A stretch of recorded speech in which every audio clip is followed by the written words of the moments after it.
Hello guys, good morning. જય શ્રી કૃષ્ણ. સવારના વાગી ગયા છે 11:30.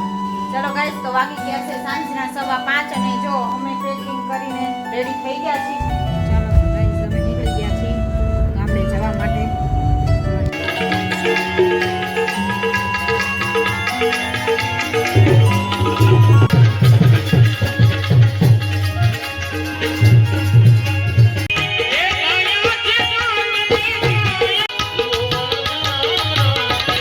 Hello guys, good morning. જય શ્રી કૃષ્ણ. સવારના વાગી ગયા છે 11:30 અને હું આવી ગયો છું ટ્યુશનમાંથી અને સ્કૂલ માટે તૈયારી થઈ ગયો. હા, જય શ્રી કૃષ્ણ બધાયને, ગુડ મોર્નિંગ, જય સ્વામિનારાયણ બધાયને. તો છે ને, આજે બ્લોગ બનાવવાનો વારો નથી આવ્યો બ્લોગ, એટલે આજે જો લેટ થઈ ગયું છે બહુ. વાગી ગયા છે 11 માં 10 જ ઓછી છે, તો 11 વાગવા આવ્યા છે. આજ મહેમાન પણ છે, તો જો રસોઈ બનાવવાની તૈયારી ચાલુ છે અત્યારે. ફટાફટ રસોઈ બનાવવાની છે. કીર્તનને હમણાં 11:30 જમીને ટ્યુશનમાં જવાનું છે. અને આજે અમારા નાની બાનું કાલે આજ દશા છે અને કાલે ક્રિયા છે, તો આજે બપોર પછી સાંજના અમારે ત્યાં પણ જવાનું છે બધાઈને. તો જો ત્યાં ભજનનો કાર્યક્રમ છે. કયા આપણે ભજન કલાકાર કઈ આવવાના છે કીર્તન? તને યાદ છે કઈ? હે, એમાં મૂક્યું તો મને યાદ નથી રહ્યું. તો આજે ભજનના કલાકાર અહીંયા આવવાના છે. શૈલેષભાઈ પીઠવા. ના, એ નથી, બીજા છે. તો એ રીતનું છે બધું. તો જો તમને ટ્રાય કરશું અમે ભજનનો વિડીયો પણ જો લેવાશે ને, કોપીરાઇટ નહીં આવે તો તમને એ પણ ક્લિપ બતાવશું થોડી ઘણી. તો જરૂર જોજો તમે આજનો વિડીયો. આજ મજા આવશે તમને વિડીયો જોવાની. આજ રાતનો પ્રોગ્રામ છે ભજનનો, તો શ્રદ્ધાંજલિના ભજન રાખ્યા છે, તો આજે ભજન આવશે બધા. તો તમે જરૂરથી આજ વિડીયો જોજો, કાપી ન જોતા. તમને જોવાની ખૂબ જ મજા આવશે. અને જો અત્યારમાં રૂટીન આ રીતનું ચાલુ છે અમારું. હવે ફ્રી થઈ ગયા છીએ ને હવે રસોઈ પાણી બનાવી, પહેલા રસોઈ બનાવી લઈ, પછી મહેમાન પણ છે આજે સુરતથી આવ્યા છે, તો એવું બધું છે જો. અને કીર્તન ટ્યુશનમાં જવાનું જો કપડાં પહેરીને તૈયાર થઈ ગયો છે, સ્કૂલે જવાની ટ્યુશનમાંથી તો આવી ગયો છે. અને ચલો ગાઈસ, તો વાગી ગયા છે સાંજના 5:15 અને જો અમે પેકિંગ કરીને રેડી થઈ ગયા છીએ તૈયાર. અને આરાધ્યા પણ જો અહીંયા બેસી ગઈ છે, તૈયાર થઈ ગઈ છે. કેમ આરાધ્યા, થઈ ગઈ ને તૈયાર? આરાધ્યાએ માર્ક્સ બાસ ચડાવીને તૈયાર થઈ ગયા છે આરાધ્યા બેન. અને જો અમે પણ રેડી થઈ ગયા છીએ, આજ સાડીમાં આવી ગયા છીએ. તો એવું બધું ચાલે છે. તો કીર્તન આવે એટલી જ રાહ છે, અમારે નીકળવાનું છે હવે. તો જે અહીંયા સામાન પણ ઠેલા પણ પેક થઈ ગયા છે, તો એ રીતનું છે આજે. અને 2 દિવસથી ઠંડી પણ ખૂબ જ પડે છે, પવન એટલો છે કે જાણે જરસ્યું બધાને લઈ જવી પડે એવું છે બધાને પોટ, કેમ કે ઠંડી એટલી પડે છે ને તે બહાર નીકળાય નહીં એવું છે વાતાવરણ. તો આવું બધું ચાલે છે. તો ચાલો તમને આગળ બતાવું, જોવાની મજા આવશે. તો જોતા રહેજો, વિડીયો જોવાનું ભૂલતા નહીં. ભાઈ પણ સ્કૂલેથી આવી ગયા છે, તો ચાલો કિશનભાઈ ફટાફટ તૈયાર થવા માંડો. ચાલો આપણે નીકળવાનું છે. જો કીર્તનભાઈ સ્કૂલેથી આવી ગયા, હવે રેડી થઈ જાય એટલે નીકળીએ. કા આરાધ્યા બેન બેગ મૂકી દો. ચાલો તો ગાઈઝ, અમે નીકળી ગયા છીએ ગામડે જવા માટે. જો અહીંયા ડ્રાઇવિંગ ચાલુ છે. જય શ્રી કૃષ્ણ. ચાલો આપણે અહીંથી કેટલા વાગે આપણે પહોંચશું? તો પહોંચશું 7:30. 7:30 ની આજુબાજુ અમે પહોંચી જઈશું. અને છોકરાઓ બે છે એના ફુવાની ગાડીમાં. ફઈની ગાડીમાં. હા, છોકરાઓ બે એની ફઈના ગાડીમાં બેસી ગયા છે, કેમ કે છોકરાઓ એમાં બે બેઠા છે એટલે એને એની યારે મજા આવે. એટલે આમાંથી બે ઉતરીને વહી ગયા છે નીચે એની ગાડીમાં કે અમારે જવું. આરાધ્યાય પણ વહી ગઈ છે. તો જો એવું ચાલે છે બધું. અમારું બાનું ક્રિયા અને આજની દશા છે અને કાલનું પાણી ઢોળ છે. તો અમે અત્યારે જઈએ છીએ ગામડે જઈએ છીએ. હા, અને રાતે ભજન છે. ભજનનો કાર્યક્રમ છે. કલાકાર જુનાગઢથી તેડાવ્યા છે, બહુ સારા એવા. હવે રાતે થોડીક ક્લિપ લાવી તમને લોકોને બતાવીશું કે કેવું આયોજન છે.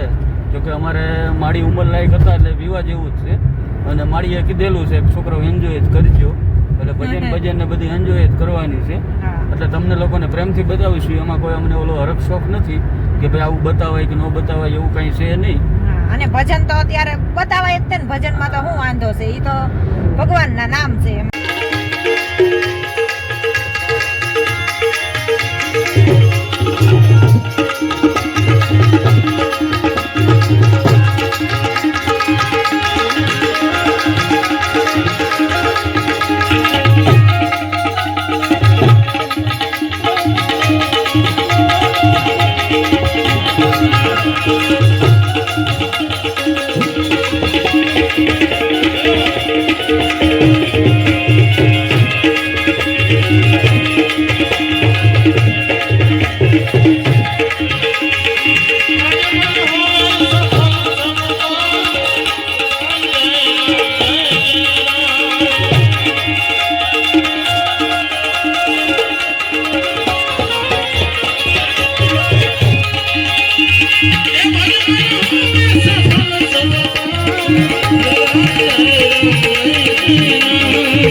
જન્મ દેનારી રે